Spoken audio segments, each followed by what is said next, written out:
Sure. I'll say something. Okay. I experienced something a while back, just recently, and I was talking to God. So when I'm here, I talk to God. Okay, I go, Lord, if you want me to share that, let me open the Bible. And guess what?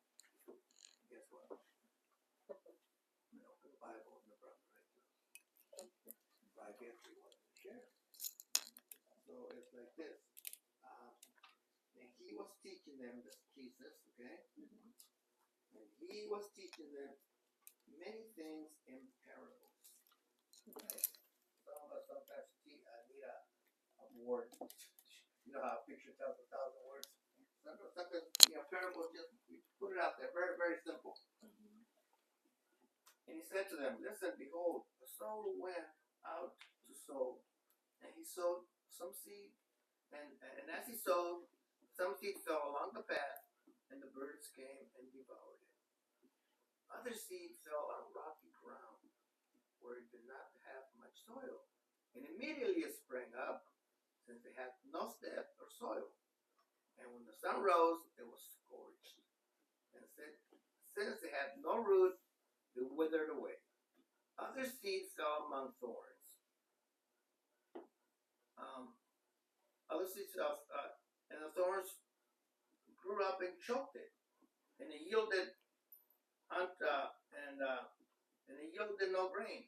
And other seeds fell onto good soil and produced grain, growing up and increasing and yielding 30-fold, 60-fold, and 100-fold.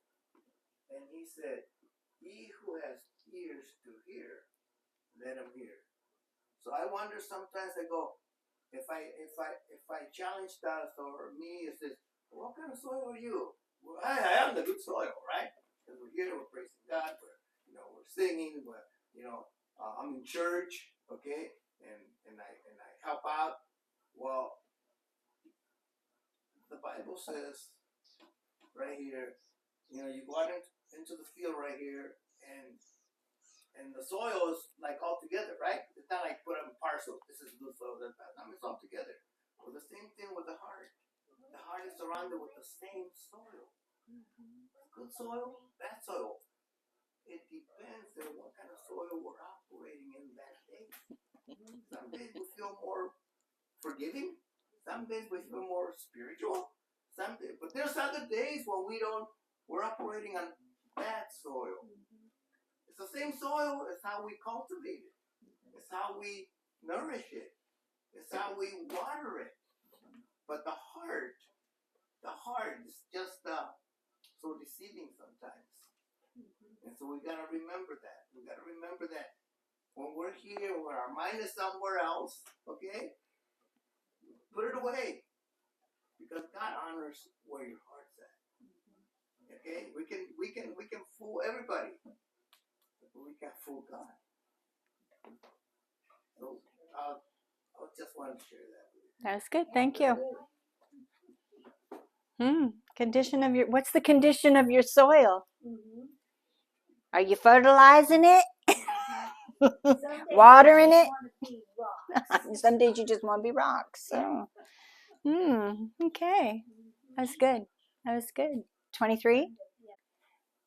So if you're reading the books on his journeys as I'm going through, last week was a lot. That was 1st and 2nd Corinthians, right? And Ephesians. Yeah. So, but that's, he's writing those letters as he's traveling and doing these quote unquote missionary trips. You think they called them missionary trips at that time? Nah, I don't think so. Let's go do this and go check out the okay, I don't think they called it missions. Okay, that's what we call it. So go evangelize, be apostles, go where I send you. The Holy Spirit says go here. Okay, and you go. Today we give it a word, missions. But all right. Okay, Acts 19 verse 23. It was at this time that a major furor arose concerning the way. There was a silversmith named Demetrius, who manufactured from silver objects connected with the worship of the goddess Artemis. And he provided no small amount of work for the craftsmen. He called a meeting of them and of those engaged in similar trades and said, "Men, you understand that this line of business provides us our living." Oh, well, there's the bottom line right there. Huh. And you see and hear for yourselves that not only here in Ephesus, but in practically the whole province of Asia, this Shaul has convinced and turned away a considerable crowd by saying that man-made gods aren't gods at all. Well, if you can make it, and I mean, seriously, if I can just make one up, okay, never mind. Now, the danger is not only that the reputation of our trade will suffer, but that the temple of the great, now see, if when that doesn't work, let me appeal to the other side. Okay, this is, I already told you my bottom line. I told you the truth is my pocket's going to hurt. I'm going to lose my income. But let me stroke your emotions or, whatever. The danger is not only that the reputation of our trade will suffer, but that the temple of the great goddess Artemis will come to be taken lightly.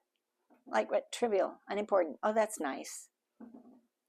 It could end up with the goddess herself, you notice that's a little g, goddess, who is worshipped throughout the province of Asia and indeed throughout the whole world, being ignominiously brought down from her divine majesty. Well, I'm telling you, if it's going to be that simple to bring her down, maybe she needs to come down. Amen. Oh, okay. Hearing this, they were filled with rage and began bellowing, "Great is Artemis of the Ephesians!" Soon the whole city was in an uproar. As one man. Okay, what does that mean? It means united. Are we to become one new man? Ah, there is that, right? We're to be one new man, not Jew, not Gentile, not Greek, not foreign, not one new man. The Christian Sunday church isn't going to do it. I'm sorry. They're not united. Come out of her. How in the world is that going to... See, the Christianity has not provoked a Jew into jealousy to worship God. They've done quite the opposite. Throughout history, remember I talked about the ninth of Av, some of those things were done by quote-unquote Christian nations. So, and the pressure on Israel to turn the Gaza Strip over 2005 was done by Christian nations. Okay? So that's not provoking to jealousy to serve God. That's quite the opposite. All right? So, one new man grafted into what? The word, the truth. So let's do what this says, not traditions of men. Hearing this, they were filled with rage, and soon the whole city was in an uproar. As one man, the mob rushed into the theater, dragging along Gaius and Aristarchus, Shaul's traveling companions from Macedonia. Shaul himself wanted to appear before the crowd, but the Talmudim, the disciples there, wouldn't let him. Can you imagine how many? I wonder how many it took to hold him back. Just saying. Even some of the officials of the province, friend of his, sent a message begging him not to risk entering the theater. Please, don't do it. Don't come. Okay, this one's here. Don't do it. Right? She's over here. Don't do it. Meanwhile, some were shouting one thing and others something else. Why? Because they might be united as one man to take him down, but their reasons are not the same. Because the assembly was in complete confusion, and the great majority didn't even know why they were there. That's called the mob mentality. Oh, let's go. Oh, hey, where did they go? Let's go. Standing in front of cars on a freeway. How stupid is that? But, this one's doing it, so let's go do that too. Some of the crowd explained the situation to Alexander, whom the Jews had pushed to the front. So Alexander motioned for silence, hoping to make a defense speech to the people. But as soon as they recognized that he was a Jew, why? Because Paul is a Jew. They're not Jews. They began bellowing in unison, "Great is Artemis of the Ephesians!" And they kept this up for about 2 hours. I hope some of them lost their voice. 2 hours. Can you imagine? The chaos and the stirring up and At last, the city clerk was able to quiet the crowd down. "Men of Ephesus," he said, Is there anyone who doesn't know that the city of Ephesus is the guardian of the temple of the great Artemis? Where's the temple? On the top. Why? High places. That's where you go to meet gods, little g. Okay? Overlooking. Who among you doesn't know? So who is it that doesn't know the city of Ephesus is the guardian of the temple of the great Artemis and of the sacred stone which fell from the sky? That kind of sounds like Mecca. Some black stone in the middle of a desert that they walk. Got to know you got to know that. Okay. Since this is beyond dispute, you had better calm down and not do anything rash. After 2 hours of screaming? Okay. For you have brought these men here who have neither robbed the temple nor insulted your goddess. You just made stuff up. That's the worst kind of battle. Is trying to battle something. So I think the people that told Paul not to go were really smart, because you can't battle this. It's not based on truth. You can't fight something where there's no evidence. It's bogus. It's inside of somebody. Okay. So if Demetrius and his fellow craftsmen have a complaint against anyone, the courts are open. Oh, look at that. There's an orderly way to do things. And the judges are there. Let them bring charges and countercharges, right? Okay, there's a way to do things, not mob lynchings. Okay. But if there is something more you want, it will have to be settled in a lawful assembly. For we are in danger of being accused of rioting on account of what has happened today. They're not in danger yet, but they're in danger of soon. There is no justification for it. And if we are asked, we will be unable to give any reasonable explanation for this disorderly gathering. I wish that speech would work today in America, but unfortunately, nobody. It's not just there; it's everywhere. And people aren't listening, even to a reasonable. There is no reasonable explanation for many things going all around the world, not just in America, all around the world. I mean, England is lost. Most of Europe is lost. Most of Europe is lost, and there's no reasonable explanation for it.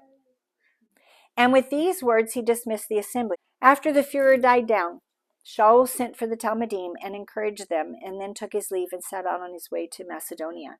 He went through the area, and after saying much to encourage them, passed on to Greece, where he spent 3 months, as he was preparing to set sail for Syria. Now Syria, so Greece is here, okay, and Syria is over here, right? Right? And below Syria is Israel, right? Antioch, Syria. Home, remember I said that's kind of like their missionary home base. Okay? All right.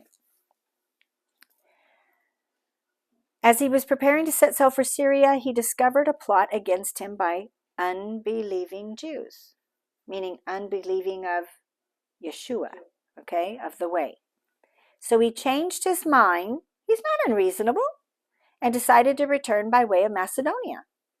Sopater from Berea, the son of Paris, accompanied him, as did Aristarchus and Secundus from Thessalonica. Oh, there's another book, Thessalonians, 1st and 2nd. You can read that one. Gaius from Derbe, Timothy. Oh, there's another 2 books, 1st and 2nd Timothy. Tychus and Trophimus from the province of Asia. These men went on and waited for us in Troas. Oh, so somebody's with Paul, probably Luke. Okay. While we sailed, and maybe some others, okay. While we sailed from Philippi. Man, there's a lot of reading today. Philippians. Okay. After the days of matzah. What's matzah? Pesach. Unleavened bread. Okay, we lump Pesach and unleavened bread, Passover and unleavened bread together as one unit. So after the days of, okay? While we sailed from Philippi, after the days of matzah, Passover, unleavened bread, spring, beginning of the year. 5 days later, we met in Troas, where we spent a week. On Motzei Shabbat, when we were gathered to break bread. Motzei Shabbat. I wonder what some other versions say. Motzei Shabbat is, some celebrate what's called Havdalah. It's the end of the Shabbat. It's really the first day of the week when the sun goes down on Saturday evening. But we like Shabbat to linger. And so rather than being in a hurry to end Shabbat, it's Motzei Shabbat. We kind of linger it on into the first day. Okay? So a lot of the scriptures will say on the first day of the week. Oh, see, they gathered on the first day of the week. No, they were continuing Shabbat. Okay? Motzei Shabbat. They were lingering in Shabbat. It's real easy to miss. It's real easy to miss. When we were gathered to break bread, Shaul addressed them, since he was going to leave the next day, meaning the next morning. It's already the next day. It's already the first day of the week. It just happens to be what we call Saturday night, or the, okay? All right. So, since he was going to leave the next day, he kept talking until midnight. You thought I was long-winded. Oh. Now there were many oil lamps burning in the upstairs room where we were meeting, and there was a young fellow named Eutychus sitting on the windowsill. Because, they're open. There's not glass. They're open and they're wide. So he's sitting there. And as Shaul's drash, his teaching, his explanations, his teachings, went on and on, sounds like somebody else we know, Eutychus grew sleepier and sleepier. Oh, some of you do that sometimes too, but that's okay. Until finally he went sound asleep and he fell from the 3rd story to the ground. Oh, man. When they picked him up, he was dead. Good thing you're all sitting on couches. But Shaul went down, threw himself onto him, put his arms around him, and he said, "Don't be upset, he's alive." Wait a minute. He fell from the 3rd floor, young man, because he fell asleep, fell to the 3rd floor, and he died. But Shaul, full of the Spirit, right?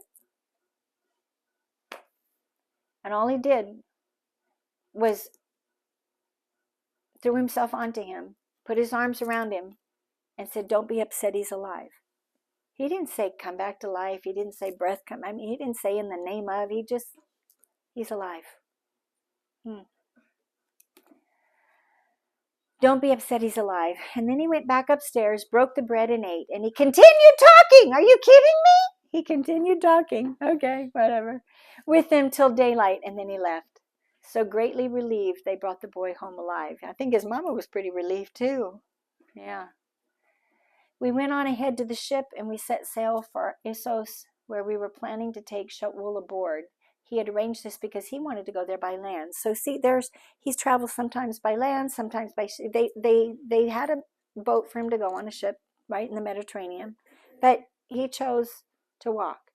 You got to listen to God. You got to listen, because sometimes driving, it's like, you need to go here. I wasn't planning on doing that. Who cares where you were planning? Have you ever done that? You listen, you turn.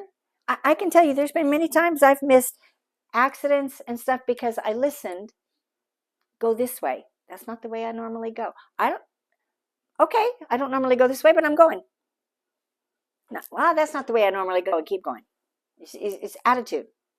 Okay, this isn't what I'm going to listen. I've been saved from things I don't even know.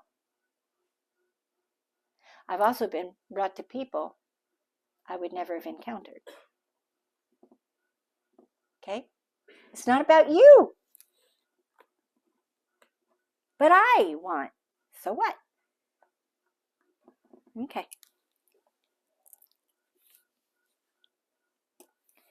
After he met us at Assos, we took him aboard and went on to Mytilene. The next day we sailed from there and arrived off Chios. The following day we crossed over to Samos. The day after that we reached Miletus. for Shaul had decided to bypass Ephesus on his voyage in order to avoid losing time in the province of Asia, because he was hurrying to get to Jerusalem, if possible, in time to celebrate what? Shavuot. What is Shavuot? It just told you. That's right. Shavuot's 50, Pentecost, what we call, right, 50 days after the Shabbat, after Passover. And they just told you that, so it all lines up. Okay? All right. But he did send from Miletus to Ephesus. He summoned the elders of the Messianic community, and when they arrived, he said to them, "You yourselves know how from the first day I set foot in the province of Asia, I was with you the whole time, serving the Lord with much humility and with tears, in spite of the tests I had to undergo because of the plots of the unbelieving Jews." I want to stop there. We think, and when you read Paul, it's real easy to read pride when you read Paul. It's real easy to read arrogance when you read Paul. It's real easy. Why? Because he's bold. And none of those things are true. What does it say right here? Serving the Lord with much what? Humility. Meekness is not weakness. Meekness is strength under control. I don't have to tell anybody what I'm capable of. I know what I'm capable of. I know what I can do. I don't need to broadcast it. But that strength is kept tight and under whose control? My control. That's kept under my control because I could let loose. However, I would like your answer better, that I listen to the leading and prompting of the Spirit so that that self-control is led by the Spirit. You see what I'm saying? So it would be real easy to discount and say, oh, it's always, you got to be led by God, you got to be led by God. There's a thing called self-control. Yes. Okay? It's under my control, whether I obey or listen or whether I don't. Okay? All right. In like manner. Okay. Paul has a mouth and he uses it. I have a mouth and I use it. I can remember some of the first times I started speaking, opening my mouth. People who knew me from a child or teenager or high school or young adult. You? I never opened my mouth. You didn't hear me say nothing in school. I didn't stand out. I didn't voice. I wasn't loud. Don't get me wrong. If there was an underdog, and I've done it, and I did it as a kid, you were picking on somebody, I'd go stand. I put myself right there. I even heard these kids getting out of the truck. They were going to come after this kid, and I stood there, and they were coming, this kid, get back in the truck, that's Lloyd's daughter. I didn't have to say a word. Do that. Back off, that's his daughter, or his son. Who's your father?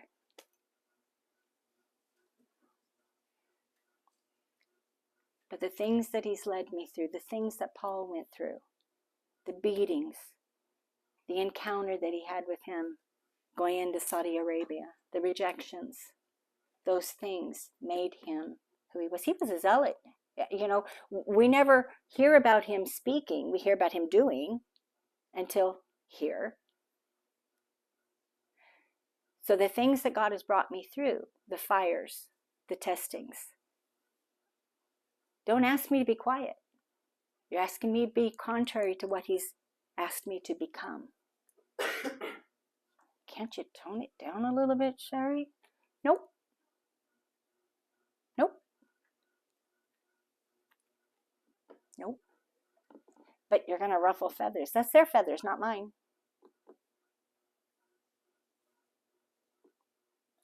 I don't know why he's chosen me to do this or to be the mouth or to be loud or to go forth and I don't know why.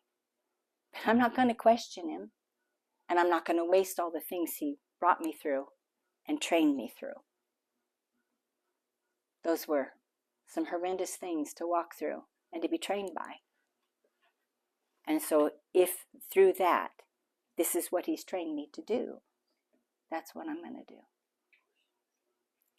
So get on board. Stand beside me, behind me, next to me. I don't care. Or run away. So be who he's...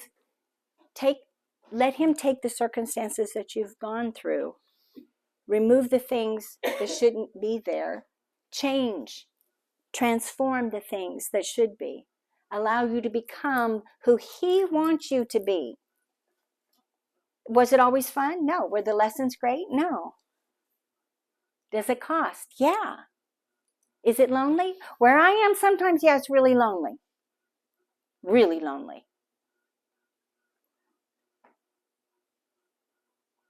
Yet it's worth it.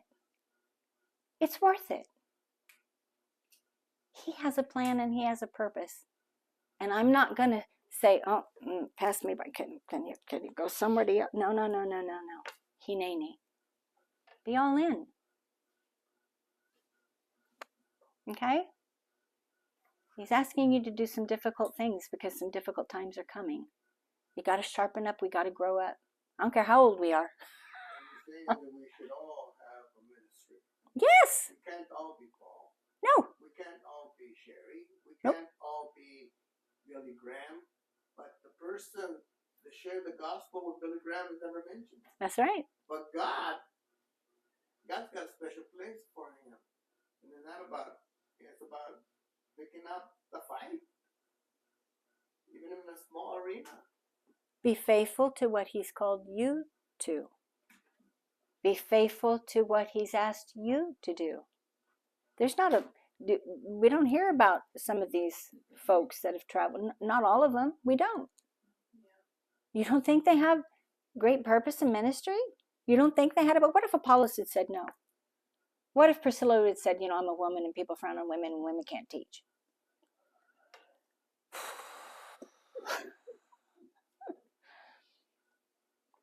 Woulda, coulda, shoulda, what if? I don't have I'm not messing with those stupid questions.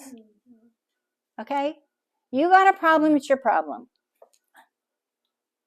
You got a problem, it's your problem. I'm not a people pleaser. I don't care. It's your issue. Get over it. And if not, get out of my way. I'm going to be and do who he's asked me to be and what he's asked me to do. And you're not always going to like it. I'm sorry. That's not an admission of guilt, by the way.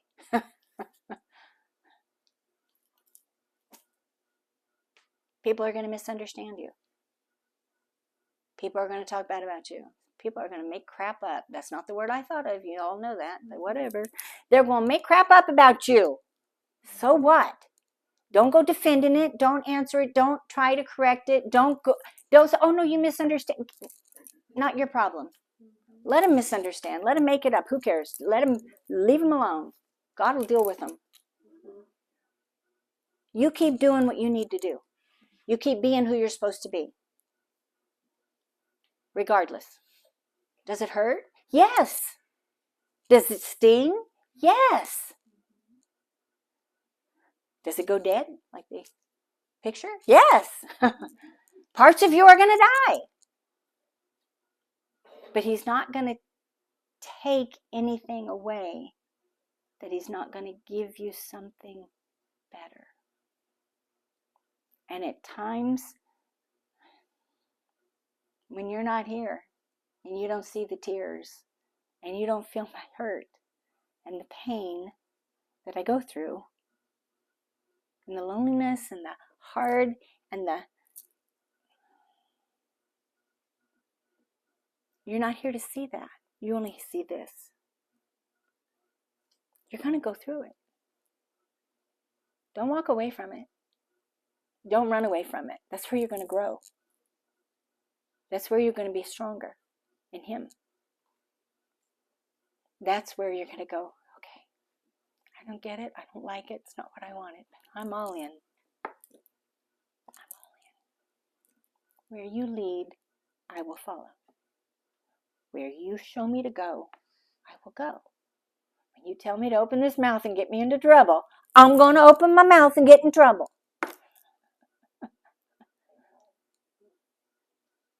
Okay? Okay. All right, let me find my glasses and move on. Whew! All right. Where was I? Oh, humility and tears. In spite of the tests I had to undergo. Oh gosh, didn't I just? I should have just finished it and not talked to you. In spite of the tests I had to undergo because of the plots of the unbelieving Jews. Put in whatever, but just in spite of the tests I had to go through. I had to go through a lot of tests and trials and tribulations. A lot of hard stuff. There's a witness to quite a few of them. They were not fun, not a one of them. Not a one of them. Okay? You know that I held back nothing. Ha! What did I tell you? Don't ask me to be quiet. Okay. You know that I held back nothing that could be helpful to you, and that I taught you both in public from house to house, declaring with utmost seriousness the same message to Jews and Greeks alike. Turn from your sin to God. Be transformed. And get rid of yourself and your selfishness and your I wants. And put your trust in our Lord Yeshua the Messiah. And now compelled by the Spirit. That sums it up right there. Paul's not arrogant. He's not full of pride. He's not judgmental. He's going to speak the truth. And sometimes, oh, you're being judgmental. No, I'm speaking truth. I'm sorry you don't like it. Well, you're being very judgmental. I'm sorry it pierced your heart. That's on you, not me. It didn't come by my knowledge. Come on, seriously, you think I know some of these things? Huh? Well, I do know some things.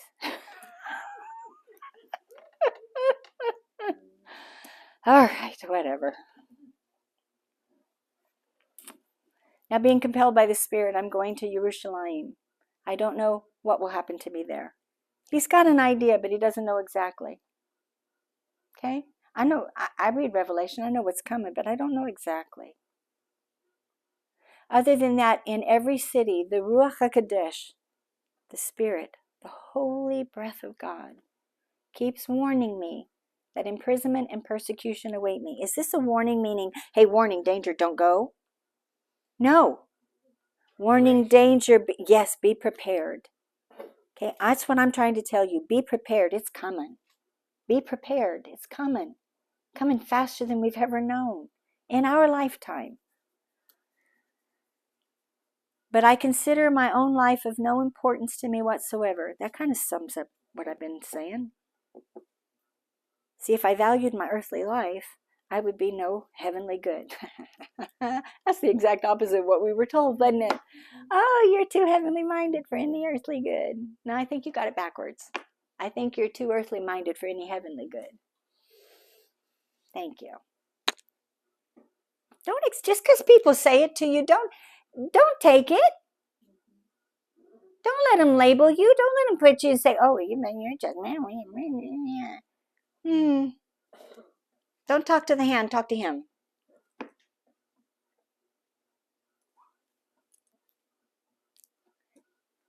But I consider my own life of no importance to me whatsoever, as long as I can finish the course ahead of me. That's all I care. Oh, let me not bring you shame. Let no one turn away from you because of me.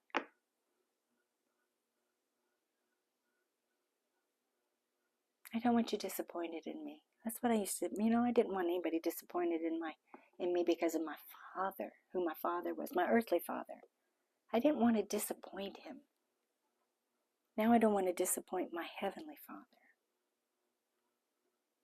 But I consider my own life of no importance to me whatsoever, as long as I can finish the course ahead of me, the task I received from the Lord Yeshua to declare in depth the good news of God's love and kindness. See, who cares what anybody else says? Who gave you the task? Please him. Now listen, I know that none of you people among whom I have gone about proclaiming the kingdom will ever see me again. No, I'm not saying that. This is Paul.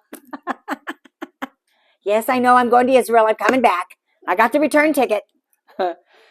Therefore, I testify on this day that I am innocent of the blood of all. Why? Because he takes it serious.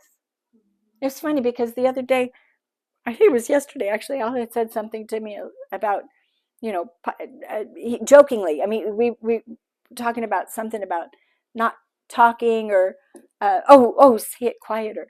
I know what I said. We were talking about things going on in Israel, and I said, oh, they're going to hell. And I said it like, loud. And he goes, could you say it quieter? I said, oh, I'm sorry. You're going to go to hell. Heck no, you're going to hell. See, Paul isn't going to have blood on his hands. Because that's what I said to her. I said, no, if I keep my mouth shut, their blood's on my head. I ain't having nobody's blood on my head. Okay? All right. Funny how those conversations work into things, huh? Now listen, I know that none of you people among whom I have gone about proclaiming the kingdom will ever see me again. Therefore, I testify on this day that I am innocent of the blood of all, because I have spoken. I have spoken truth. I have done what I've said. I don't care if you didn't like it. I don't care if it pierced your heart. I don't care if you thought I was judgmental. I'm going to speak truth. For I did not shrink from proclaiming to you the whole plan of God. Watch out for yourselves and for all the flock in which the Ruach HaKodesh has placed you as leaders to shepherd God's messianic community, which he won for himself at the cost of his own son's blood. He's talking to the elders. I'm talking to you. Now he's reading. You have someone under your influence. You don't necessarily have to be an elder. You have people under your influence. You have a flock under you of some kind, be it children, peers, friends, work. We have influence. Right? To shepherd God's messianic community, which he won for himself at the cost of his son's blood, his own son's blood.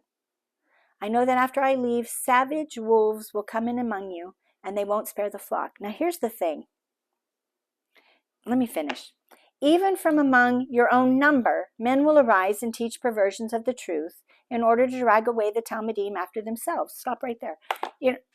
I know this one over here says to me, but why is this happening in the church? It says so right here. They're going to be in the church. They're going to be people who are professors. And they're going to lead you astray. Read it for yourself. Open the Bible. You don't have a Bible? Go buy one. They're cheap. Go online, YouVersion. It's free. You go to pick the English Standard Version, it'll even read it to you. You don't even have to read it. You can listen. You have no excuse. None whatsoever. Read it for yourself. Don't take anybody's word for it. Yeah, it's not what we were taught. No, I know. There's quite a few. Likewise, we tell our kids to play nice. Why? You hit me. All of a sudden, don't hit me again.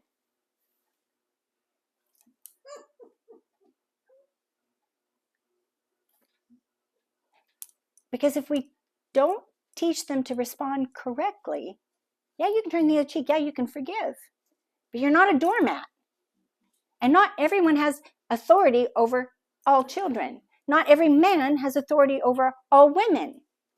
See, we got things out of order. We're not teaching correctly. Right. We're not teaching authority. We're not teaching how to stand and say, that's not okay. Don't do it again.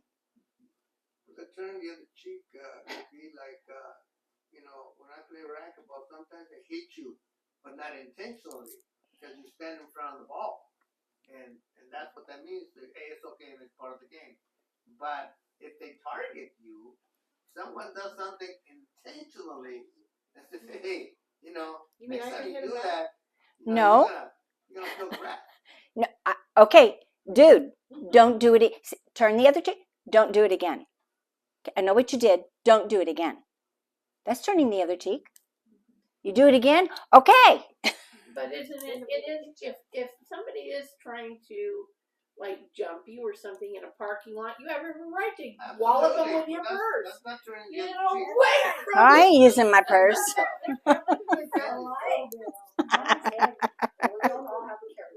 Well, no, I don't need one.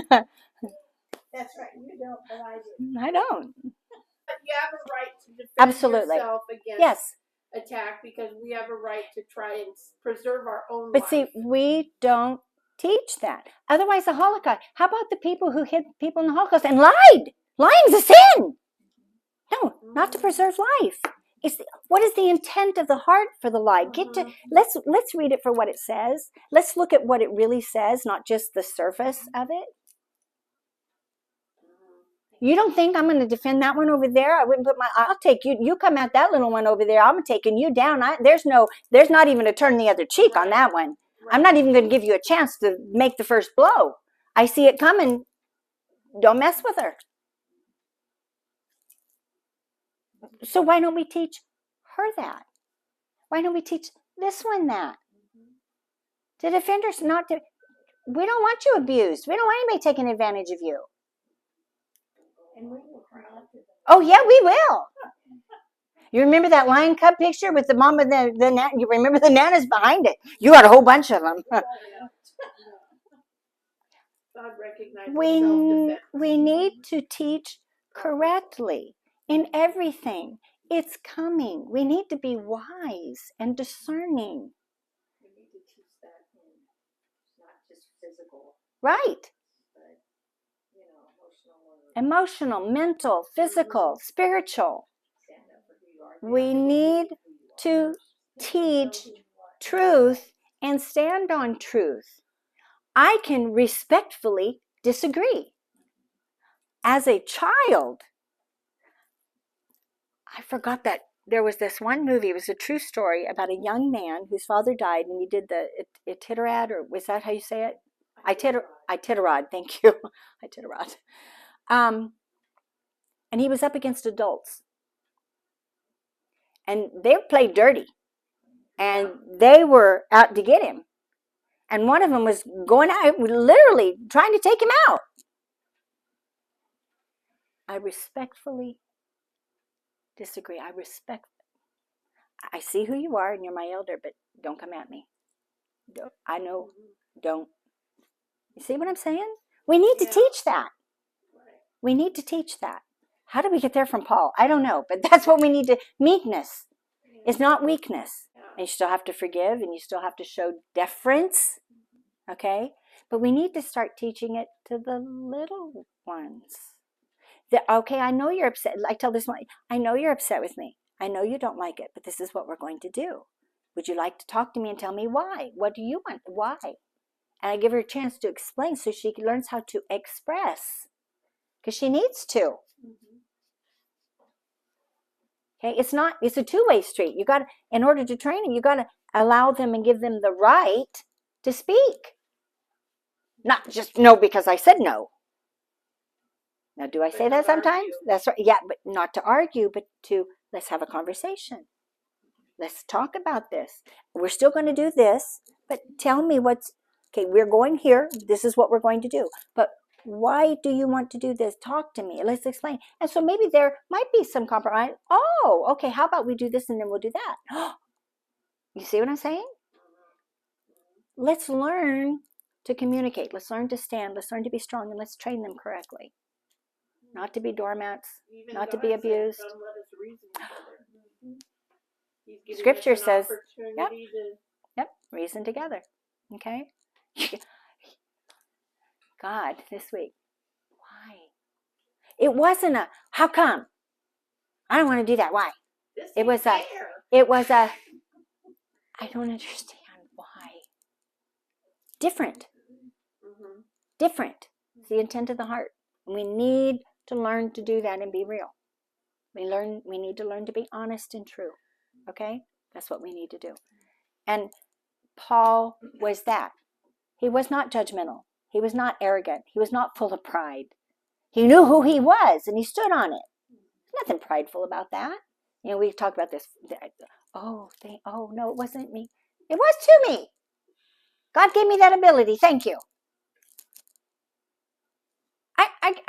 False humility is just as bad as pride. It's actually a form. Thank you. Okay? I'm not going to go, oh yeah, I did it. I'm so blah, blah, blah. Oh, yeah. Oh, yeah. Oh, bless their heart. Is that really bad though? I mean, there's sometimes when you want to say something else and say "bless your heart" is keeping you from saying something else. No, no, no. That's fine. Yeah, that's right. Bite your tongue. No, wait, here's my. That's nice. I meant it. What's nice mean? Unimportant. Oh, that's nice. That's, oh, that's nice. And I mean it. Oh, it's nice to see you today. Be mindful. Silence is okay. You don't just because somebody asks a question, sometimes I say a stupid question, doesn't mean you have to answer. Where is it written that somebody asked you a question, you have to answer them? Malarkey. None of your business. Jesus answered the question. Thank you. Okay, let's be strong in the Spirit. Let's be led by the Spirit. Let's not be swayed and part of the mob mentality and follow along because that's the way we're supposed to behave.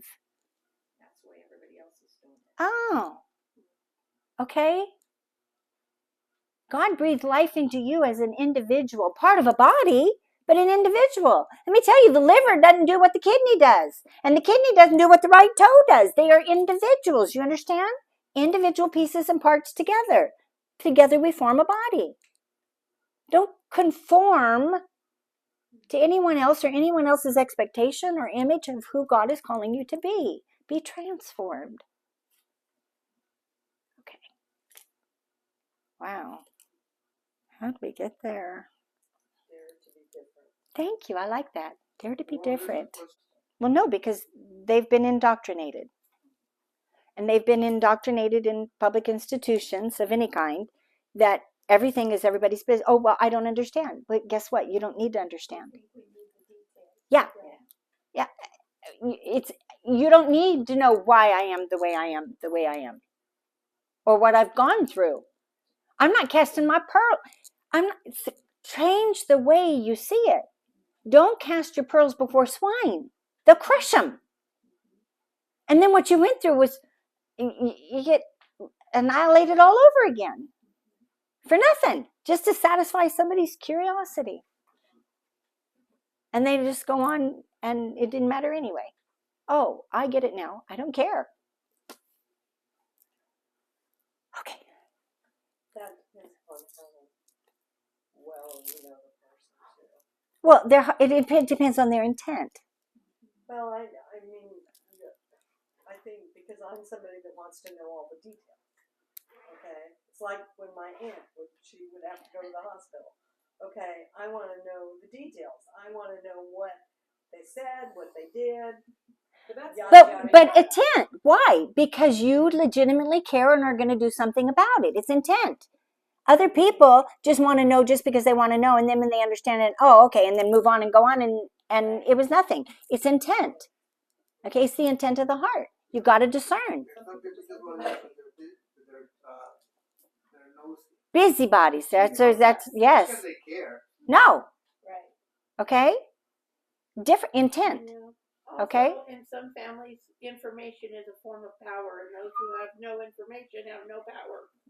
Well, have you ever met a narcissist? That's what they do, and they'll twist it.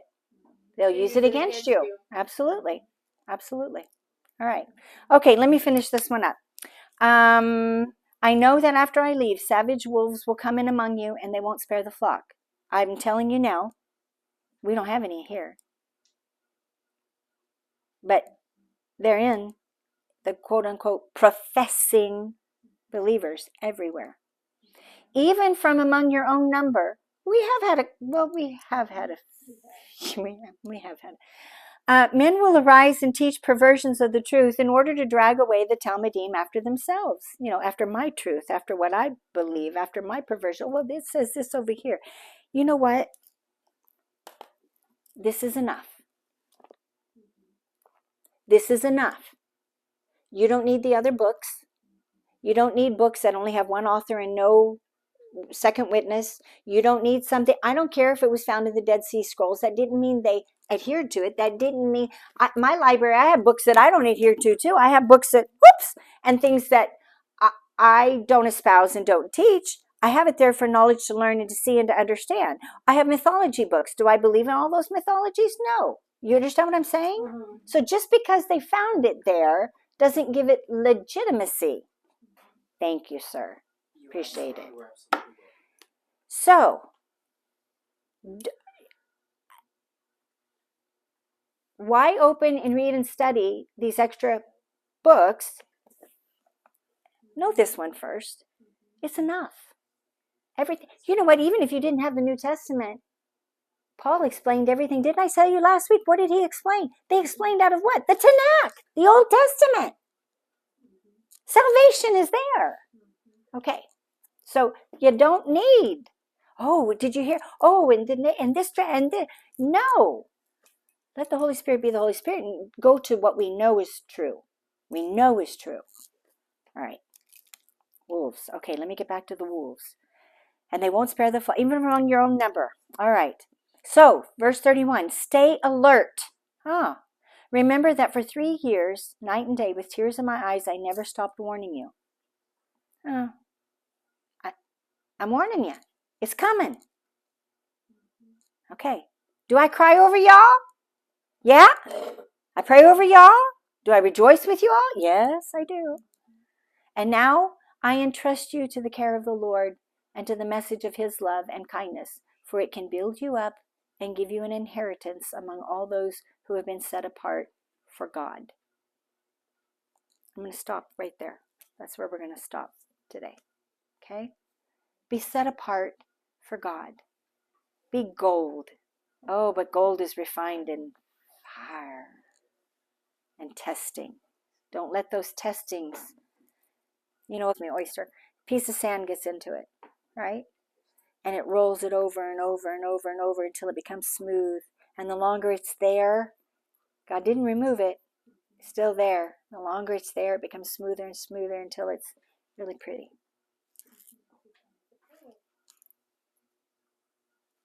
Okay? Don't cast your pearls before swine. Okay. Shabbat shalom.